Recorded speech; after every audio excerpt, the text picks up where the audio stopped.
Hey, Stewart's Chapel, Don Pierson here, and Don Counts, and this is Wednesday, November the 17th devotion. And today, as we continue our look at fasting, I'm going to show you a chart in a little bit. After I read scripture, show you a chart, and we're going to talk about the different types of fasts that are in scripture, the different types that are found in scripture. And so I'll show you that chart. And so you'll at least have some kind of idea about the terminology that I will use. Most of the terminology that I will be using is pretty common terminology when people talk about the types of fasts. I want to read from Isaiah chapter 58, verses 6 and following. It says in verse 6, "Is this not the fast that I have chosen? To loose the bonds of the wicked, to undo the heavy burdens, to let the oppressed go free, and that you break every yoke? Is it not to share your bread with the hungry, and that you bring to your house the poor who are cast out? When you see the naked, that you cover him, and not hide yourself from your own flesh." It continues. It's interesting that and we're going to talk another time a little bit more about Isaiah 58. But it's interesting that this type of fast is one that responds to the needs that you encounter each day. For example, I'm going down the road and all of a sudden I'm about to pull into a fast food place and there's a homeless person out there begging for lunch. And I'm there and God moves upon me and He says, "Today you need to give up your lunch." And so instead of going to buy my own, I take the individual, I buy theirs, but I don't buy one for me. It wouldn't be a fast if I bought their lunch and then bought mine. In this, you understand, we're much more prosperous than the biblical day. When they did that, they gave up something. They fasted something by helping someone. When they became the Good Samaritan, when he did what he did, he sacrificed, he gave up something. And so that's the type of fast. Let me hold this chart up and have Don try to get it as much and give you a little bit of time to look at it. You can always rewind. Tell me when you're ready, Don. All right. So the first type we're going to talk about is what would be considered the normal fast. And the normal fast is food only. Food only. Just food. And notice we're not talking about how long yet or anything like that. We're just talking about food only. And as I told you, the only prescribed fasts in Scripture were one day. The Day of Atonement or the Sabbath day. Food only, the two verses I've given you is Matthew chapter 4, verse 2, and Luke chapter 4, verse 2. These are the encounters of Jesus where Jesus is in the wilderness and he is fasting. It implies that Satan never tempts Jesus with water, which if you fast fluid, the thirst is always stronger than the hunger. And so he tempts Jesus with what he hasn't had, which is food. And so most theologians believe that the fast of Jesus was food only. In fact, it is very, very rare where it is food and water, both, or any kind of liquid thing. So the normal. The other one is what is considered a partial fast. A partial fast where you limit your diet in order to for a spiritual purpose. Now, one of the references I gave you was Daniel chapter 1, verse 12. I'm giving that to you because that's what most of the writers on fasting list. But I don't believe that Daniel and Shadrach, Meshach, and Abednego were fasting. You see, their limited diet, they were basically saying, we're Jews and we don't eat any of those things. They're considered unclean and we never have. So they've always ate what they're saying they're going to eat. There's no change in their diet. However, in Matthew chapter 3, verse 4, when it describes John the Baptist's diet, you see that John the Baptist had a very special prescribed diet as though it was part of his Nazarite vow. Eating grasshoppers and honey is a very strange lifetime diet. But John the Baptist had a specific call upon his life, and it was a partial diet for him.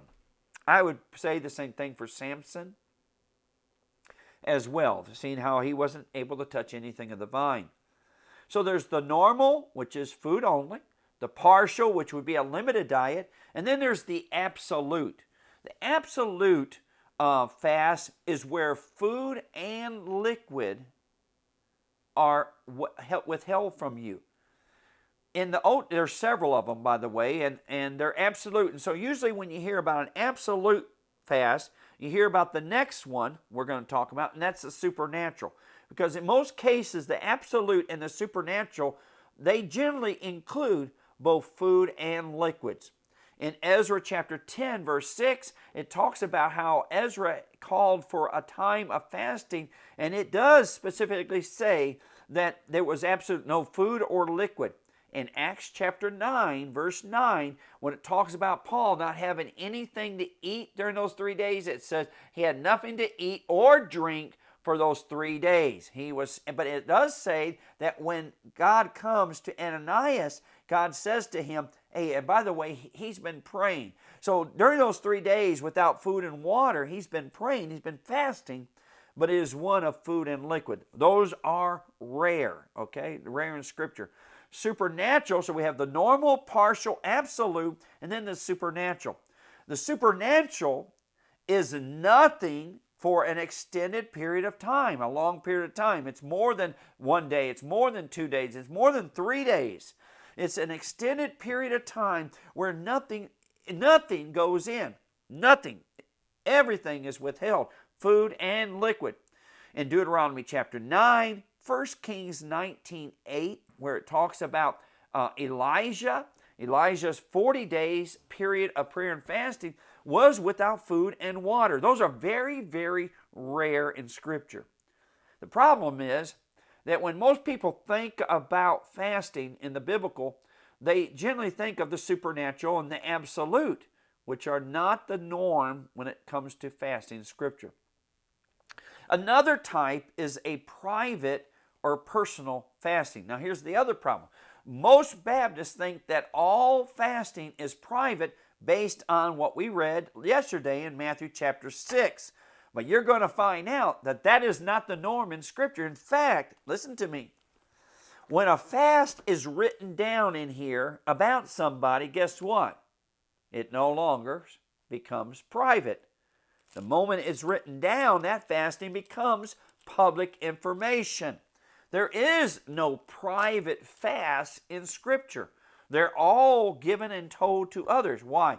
Because only those who need to know should know. And on each of those fasts that God chose to give them to us so we may know some truths about Him, about prayer, and about fasting. But there are private. And that's the instruction in Matthew chapter 6. There's a private giving, but there's also times when giving is public. There's some private prayer, but there is also some prayers that are very public. Most of Jesus' prayers are public, but not all of them. And so there's private or personal. I'm going to hold the chart up one more time so he can zoom in on it one more time. We're going to talk about the last four.